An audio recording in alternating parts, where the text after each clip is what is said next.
student. Now we are going to discuss the lecture 4 of pharmaceutical analysis first unit. The next topic is primary standard, secondary standard, accuracy, precision and significant figure. Student, we have already discussed the introduction about pharmaceutical analysis, scope of analysis, techniques of analysis and different methods of expressing concentration. Student, now the next topic is primary, secondary standards, accuracy, precision and significant figure. Now let's discuss the what is standards. In pharmaceutical analysis, the standard, the word mean a material containing a substance of our interest with a known concentration. Standard आप जानते हैं कि जैसे कोई standard होता है और हम किसी टेस्ट को कंपेयर करके एनालाइज करते हैं. अगर मुझे किसी सैम्पल को एनालाइज करना है, सपोज मैं बात करूँ अगर किसी स्टूडेंट की मुझे IQ लेवल चेक करना है और मैं किसी एक अच्छे मतलब जिसका बहुत अच्छा IQ है उसको एक स्टैंडर्ड मानते हुए मैं कंपेयर करूँ, तो जो जिसका IQ लेवल बहुत अच्छा है उसको मैंने मान लिया स्टैंडर्ड, क्योंकि मुझे उसका IQ पता है और आप उससे मैं उसका IQ पता करने जा रहा हूँ, तो वो हो गया एनालिस्ट या टेस्ट. तो इसी तरीके से हमारे कुछ स्टैंडर्ड्स कंपाउंड होते हैं जिससे हम उसके थ्रू हम किसी पर्टिकुलर टेस्ट को सैंपल को एनालाइज करते हैं. ठीक है, तो ऐसे स्टैंडर्ड्स को बोला जाता है जिनकी हमें कॉन्सेंट्रेशन नोन हो, और ऐसे सोल्यूशन कहलाते हैं स्टैंडर्ड सोल्यूशन. तो ऐसे स्टैंडर्ड सोल्यूशन को बनाया जाता है स्टैंडर्ड्स कंपाउंड्स को, तो उनको हमने कैटेगराइज किया है प्राइमरी स्टैंडर्ड, प्राइमरी और सेकेंडरी स्टैंडर्ड.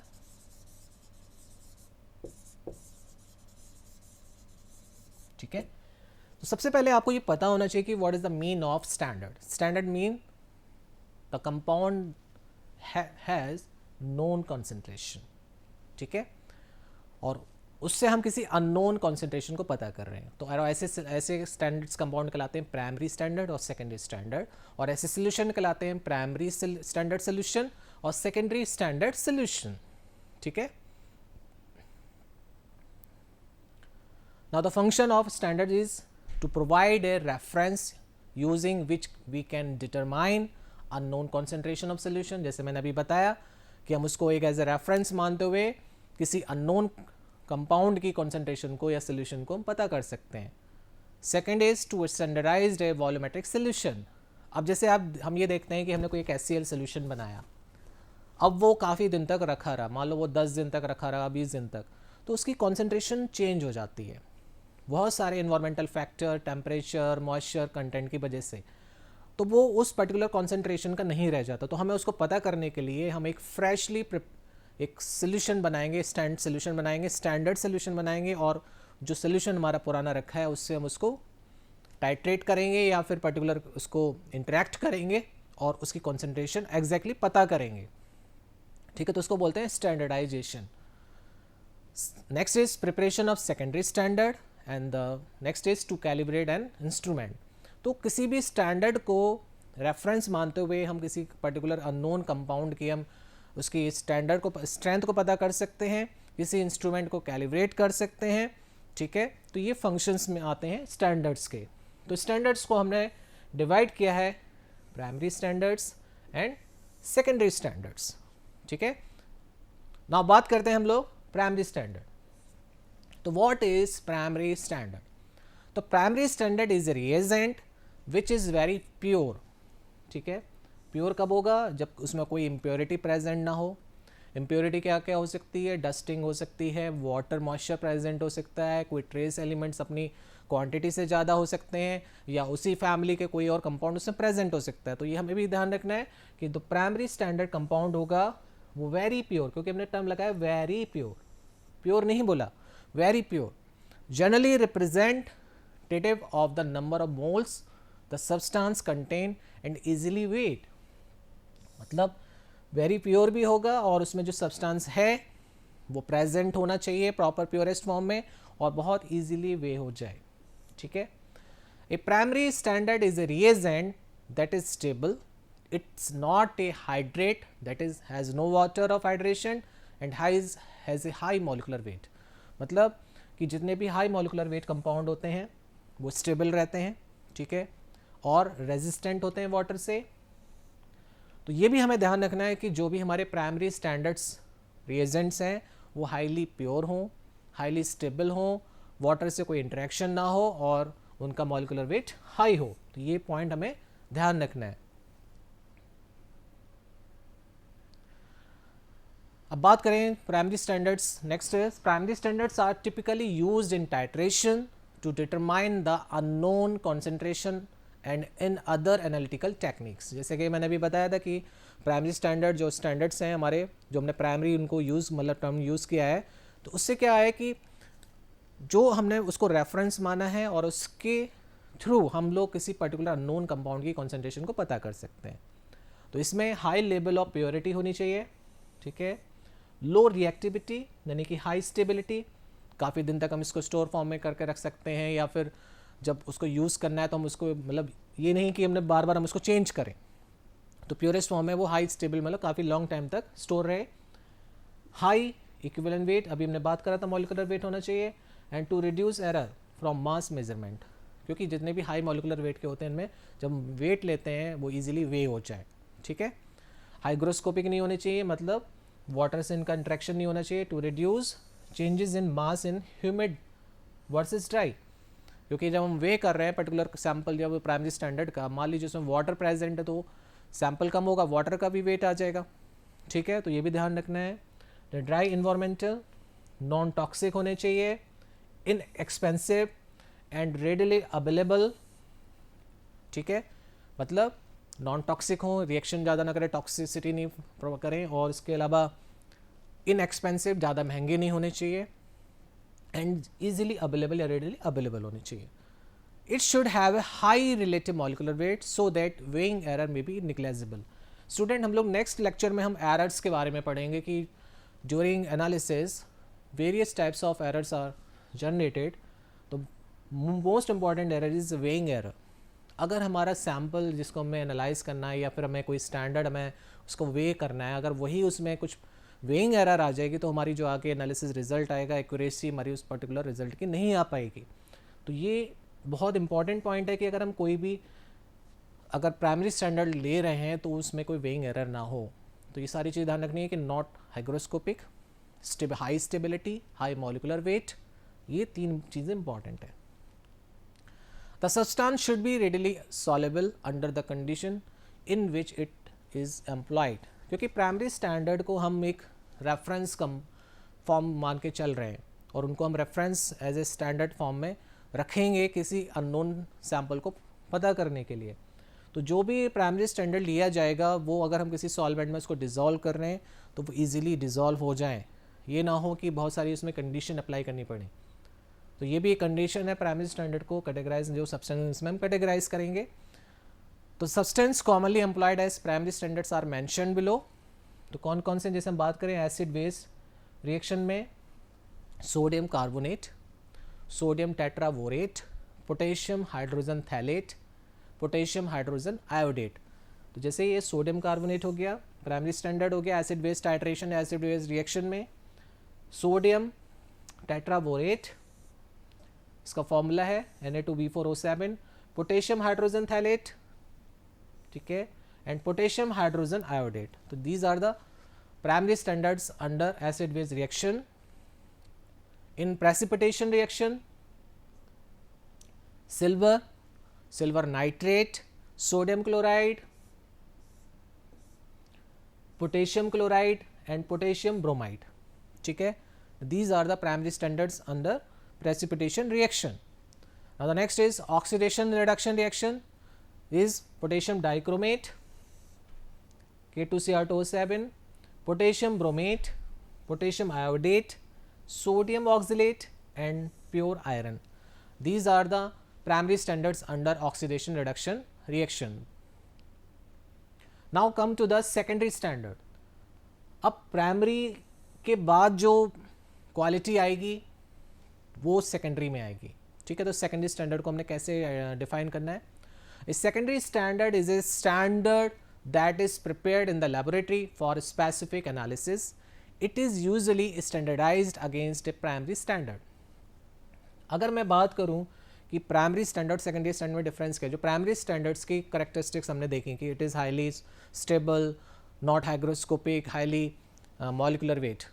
इसके अलावा जो कंपाउंड हमने कैटेगराइज किए वो सेकेंडरी स्टैंडर्ड में, और सेकेंडरी स्टैंडर्ड को हम एनालाइज करने के लिए हम उनको स्टैंडर्डाइज करते हैं प्राइमरी स्टैंडर्ड से, क्योंकि हमें सेकेंडरी स्टैंडर्ड की एक्चुअल स्ट्रेंथ को पता करना है, उसकी एक्चुअल कॉन्सेंट्रेशन को पता करना है कि वो किस फॉर्म में एग्जिस्ट कर रहे हैं, किस फॉर्म में उनकी स्ट्रेंथ है। तो it follows that a secondary standard solution is a solution in which the concentration of dissolved solute has not been determined from the weight of compound dissolved, but by reaction, that is titration of volume of the solution against a measured volume of primary standard solution. तो सबसे पहले अगर हमें secondary standard लिया तो हमने एक solution बनाया और हमने उसको लिया कॉनिकल फ्लास्क में, फिर उसके बाद हमने ब्यूरेट में लिया हमने primary standard,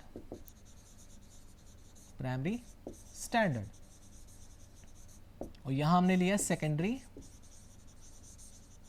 standard.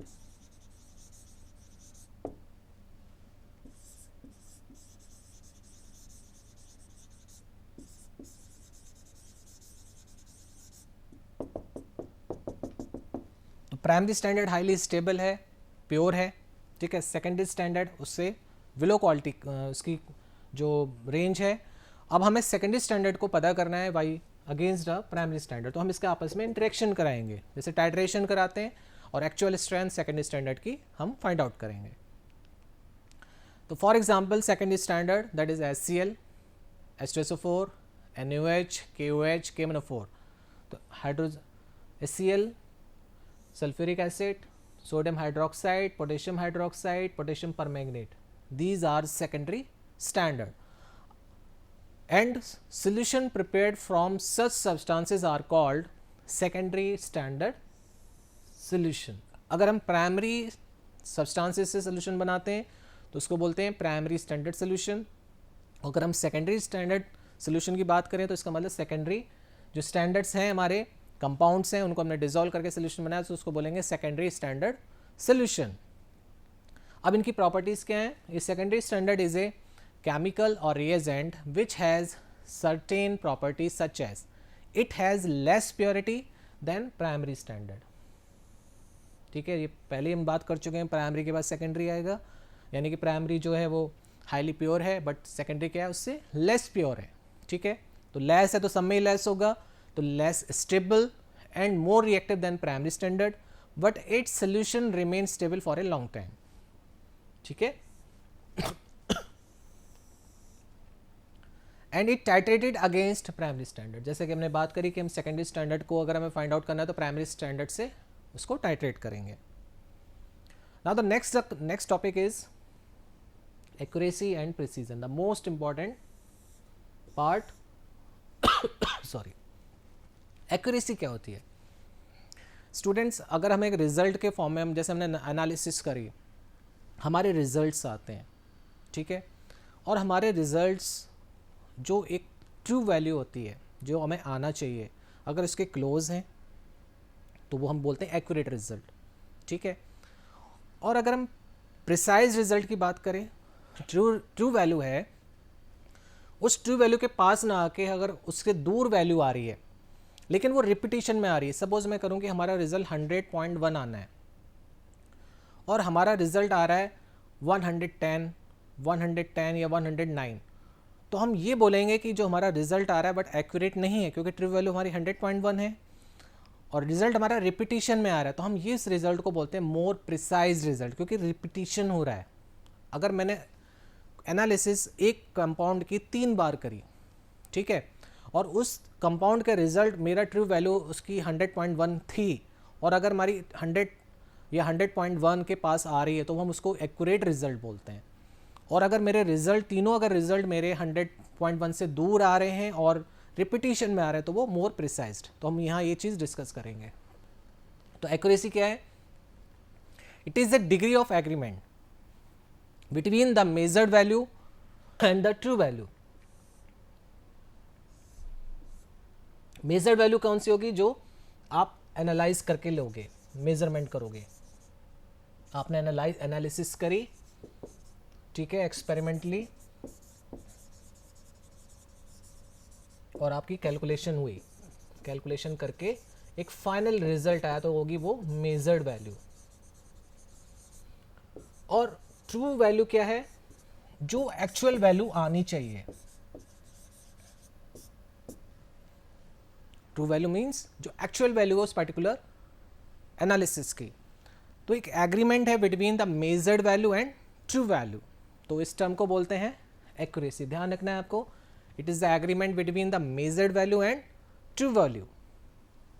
An absolute true value is seldom known, so the term accuracy refers to how near the observed value is to true value और standard value।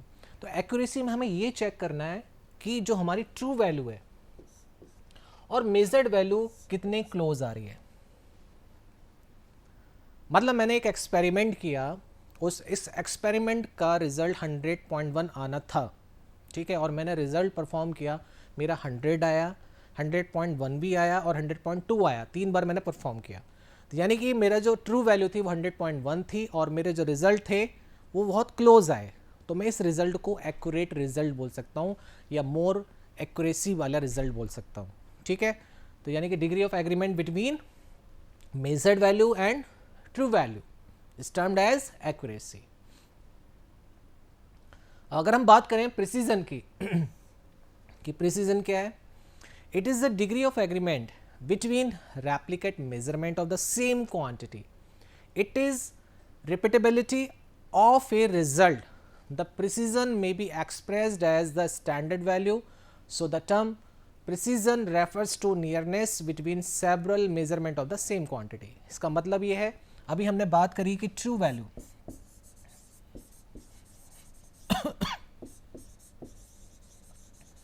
और मेजर्ड वैल्यू, इनके बीच में जितना क्लोजनेस होगी तो वो कहलाता है एक्यूरेसी, ठीक है। अब जो ट्रू वैल्यू और जो मेजर्ड वैल्यू है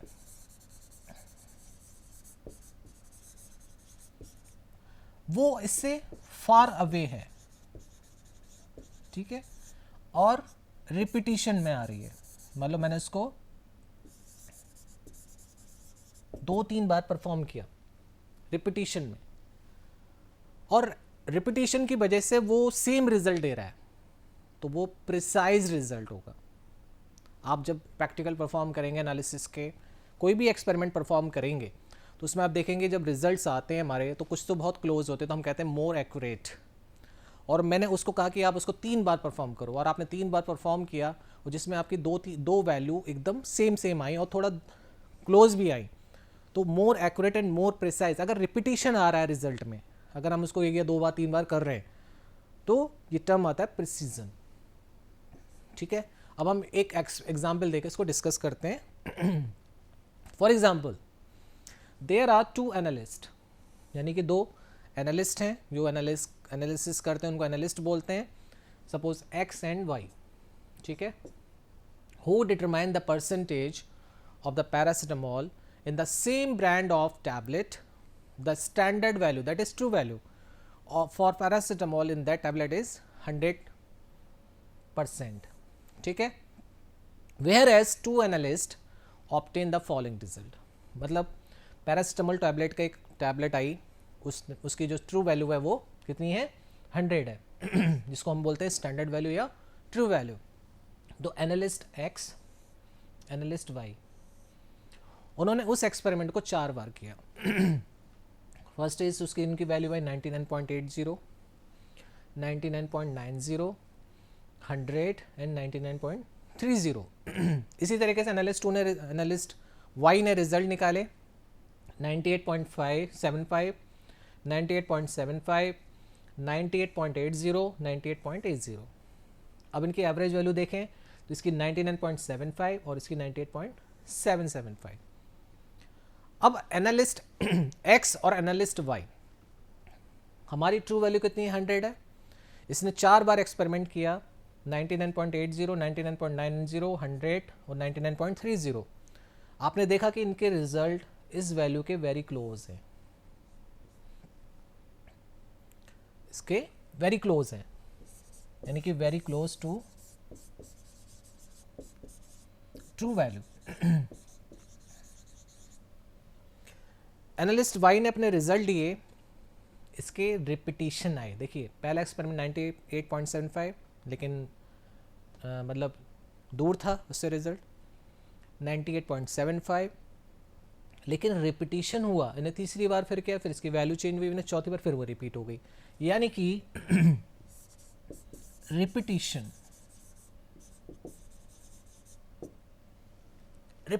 ऑफ रिजल्ट, रेप्लिकेशन हुआ। तो एनालिस्ट एक्स और एनालिस्ट वाई को हम क्या बोलेंगे, किसका रिजल्ट एक्यूरेट ज़्यादा है, किसका रिजल्ट प्रिसाइज्ड है, या किसका रिजल्ट एक्यूरेट भी है और प्रिसाइज्ड भी है। अगर हम एनालिस्ट एक्स की बात करें तो आप देख रहे हैं कि ये मोर एक्यूरेट है, क्योंकि it close to the true value, ठीक है, बट प्रिसाइज नहीं है। क्यों? क्योंकि इसकी चारों वैल्यू अलग अलग आई हैं। आप एनालिस्ट एक्स को देखें, 98 है इसका, 99.8 है, 99.9, 100 और 99.3, चारों रिजल्ट्स इसके अलग अलग हैं but close to the true value. तो ये मोर एक्यूरेट रिजल्ट होगा, इसको हम बोलेंगे मोर एक्यूरेट। अगर हम एनालिस्ट वाई की बात करें तो एनालिस्ट वाई की जो वैल्यू हैं वो इसके कंपैरिजन में दूर हैं, मतलब फार अवे हैं और रिपीटिशन में हैं। हमने पहले भी बता रखा कि प्रिसीजन क्या होता है, रिपीटिशन ऑफ द रिजल्ट्स। तो इसमें हम अगर बात करेंगे तो कहेंगे कि जो एनालिस्ट वाई है वो मोर प्रिसाइज्ड रिजल्ट है, मोर प्रिसाइज्ड बट लेस एक्यूरेट। ठीक है, तो एक्यूरेसी प्रिसीजन को हमने इस एग्जाम्पल के थ्रू हमने ये पता किया कि कौन सा रिजल्ट हमारा एक्यूरेट है और कौन सा रिजल्ट ज़्यादा प्रिसाइज्ड है। तो ये आपको ध्यान रखना है कि एक्यूरेसी का जो डिग्री ऑफ एग्रीमेंट है बिटवीन द मेजर्ड वैल्यू और ट्रू वैल्यू, तो ट्रू वैल्यू और मेजर्ड वैल्यू क्लोज होंगी, और प्रिसीजन में जो भी अगर रिजल्ट आ रहा है उससे उसको क्लोजनेस से मतलब नहीं है, बट अगर उसका रिजल्ट रिपीटिशन में सेम आ रहा है, अगर वो 2 या 3 बार परफॉर्म कर रहा है तो वो मोर प्रिसाइज रिजल्ट है। तो हो सकता है कि ड्यूरिंग एक्सपेरिमेंट कोई एरर आई हो। ठीक है, तो एक्यूरेसी एंड प्रिसीजन का ये टर्म हो गया। The different observed value of analyst X different quite much among them, hence the precision is poor but accuracy is fairly good। जैसे कि मैंने X में बताया था कि इसकी accuracy अच्छी है but precision is poor है। On the other hand, the accuracy of the result of analyst Y is comparatively poor but more precise। ठीक है, clear? Now the next topic of this lecture is significant figure। Student ये बहुत छोटा सा topic है but आपको ये पता होना चाहिए क्योंकि इस पे क्वेश्चंस भी आता है। द सिग्निफिकेंट फिगर्स क्या होती हैं? The significant figures of a number are those digits that carry meaning contributing to its measurement resolution. This include all digits except all leading zeros. A leading zero is any zero digit that comes before the first non-zero digits in number. Specifically, the rules for identifying significant figure when writing or interpreting numbers are as follows. All non-zero digits are considered significant. For example, 42. अब अगर बात करें 42, it has two significant figure, means 4 and 2. ठीक है, while 142.35 has 5 digit, 142.35 has 5 significant figure। तो इसमें क्या होगा, 1, 4, 2, 3, 5, these are significant value या significant figures। In case zeros appearing anywhere between two non-zero digits are significant। Example 405.7209, यहाँ पर zero भी significant है। ठीक है, तो इसमें 7 significant figures होंगे, यानी कि 4, 0, 5, 7, 2, 0 and 9। अब बात करें लीडिंग जीरो के केस में, are not significant. For example 0.00034, अगर हम यहाँ बात करें, यहाँ पर जीरो हमारा सिग्निफिकेंट नहीं होगा, यहाँ पर 3 and 4 केवल 2 सिग्निफिकेंट फिगर होंगे, यानी कि 3 and 4। ठीक है स्टूडेंट, तो अगर हमने ये बात करी सिग्निफिकेंट फिगर क्या होती हैं, the significant figure of a number are those digit that carry meaning contributing to its measurement resolution. जैसे कि अभी एग्जाम्पल हमने देखा कि अगर मैं बात करूँ 142, तो जिसमें क्या है कि 142 पूरा एक सिग्निफिकेंट फिगर है, जिसमें 3 सिग्निफिकेंट फिगर हैं 1, 4 एंड 2। ठीक है, अगर मैं बात करूं 0.004, तो यहाँ पर ये 0 सिग्निफिकेंट नहीं है, केवल 4 इज सिग्निफिकेंट है, क्योंकि यहाँ पर हम 004 की बात कर रहे हैं। अगर मैं बात करता 402, तो यहाँ पर 402 यानी कि 402, तो यहाँ पर 3 सिग्निफिकेंट फिगर है, यानी कि 402, तो ये सिग्निफिकेंट फिगर्स हैं। The means number are those digits that carry meaning contributing to its measurement resolution. This includes all digits except all leading zeros. ठीक है, तो जो नॉन जीरो वाले पार्ट हैं और जो leading zeros are not significant, जैसे हमने इसमें बात किया था, डिस्कस किया था कि जो ये एग्जाम्पल है 0.0034 हैज़ 2 सिग्निफिकेंट फिगर 3 एंड 4। ठीक है, तो सिग्निफिकेंट फिगर ये आपका टॉपिक इसमें एक हमने देखा। तो अगर हम स्टार्टिंग की बात करें तो ये बहुत इंपॉर्टेंट टॉपिक्स है आपके। स्टैंडर्ड्स क्या होते हैं, जो नॉन कंसंट्रेशन सोल्यूशन होते हैं या नॉन, जिससे हम को एक रेफरेंस मान के चलते हैं, जिनको हमने डिवाइड किया था और उनके हमने फंक्शन देखे थे एज ए रेफरेंस मानते हुए, जिसको हम आगे प्रोसेस में लेते हैं। तो हमने प्राइमरी स्टैंडर्ड, सेकेंडरी स्टैंडर्ड में इनको डिवाइड किया। उसके बाद हमने प्राइमरी स्टैंडर्ड को देखा कि it is highly pure, highly stable और non hygroscopic, high molecular weight compounds होंगे। ठीक है, इसके बाद हमने देखा कि इसमें कौन कौन से इसके मेन करेक्टरिस्टिक्स हैं कि एरर ना आए, क्योंकि प्रैक्टिकल परफॉर्म करते तो बहुत सारी एरर्स आती हैं जिससे रिजल्ट्स वेरी करते हैं। दैन कुछ एग्जाम्पल्स थे प्राइमरी स्टैंडर्ड्स के, जिसमें हमने एसिड बेस रिएक्शन में देखे sodium carbonate, sodium tetraborate, potassium hydrogen phthalate, potassium hydrogen iodate. Precipitation reaction में silver, silver nitrate, sodium chloride, potassium chloride, potassium bromide. ठीक है, ऑक्सीडेशन में जैसे हमने देखा पोटेशियम डाइक्रोमेट, पोटेशियम ब्रोमेट। ठीक है, तो these are the following primary standard. उसके बाद हमने सेकेंडरी स्टैंडर्ड में हमने देखा कि सेकेंडरी स्टैंडर्ड्स क्या होते हैं, ये स्पेसिफिकली बनाए जाते हैं, उसके बाद हम इसको स्टैंडर्डाइज करते हैं प्राइमरी स्टैंडर्ड से। ठीक है, और इनकी करेक्टरिस्टिक्स में आते हैं, ये लेस पुअर मतलब प्योर होते हैं, लेस स्टेबल होते हैं प्राइमरी स्टैंडर्ड से, जिसमें हमने एग्जाम्पल देखा था HCl, sulphuric acid, NaOH, potassium hydroxide, potassium permanganate. These are the secondary standards, जिसमें हमने देखा स्टैंडर्ड सोल्यूशन में इसके हमने करेक्टरिस्टिक्स देखी। फिर इसके बाद हमने बहुत इंपॉर्टेंट टॉपिक डिस्कस किया, एक्यूरेसी एंड प्रिसीजन। तो जैसे कि मैंने भी बताया कि रिजल्ट्स हमारे जब फाइंड आउट होंगे तो हमारी एक ट्रू वैल्यू होगी, एक मेजर्ड वैल्यू होगी। तो ये चीज़ आपको क्लियर होनी चाहिए कि ट्रू वैल्यू एक स्टैंडर्ड वैल्यू है और मेजर्ड वैल्यू एक अलग है। तो इसके बीच में एक एग्रीमेंट है, जिससे हमने देखा था कि रिजल्ट्स हमारे कैसे आते हैं।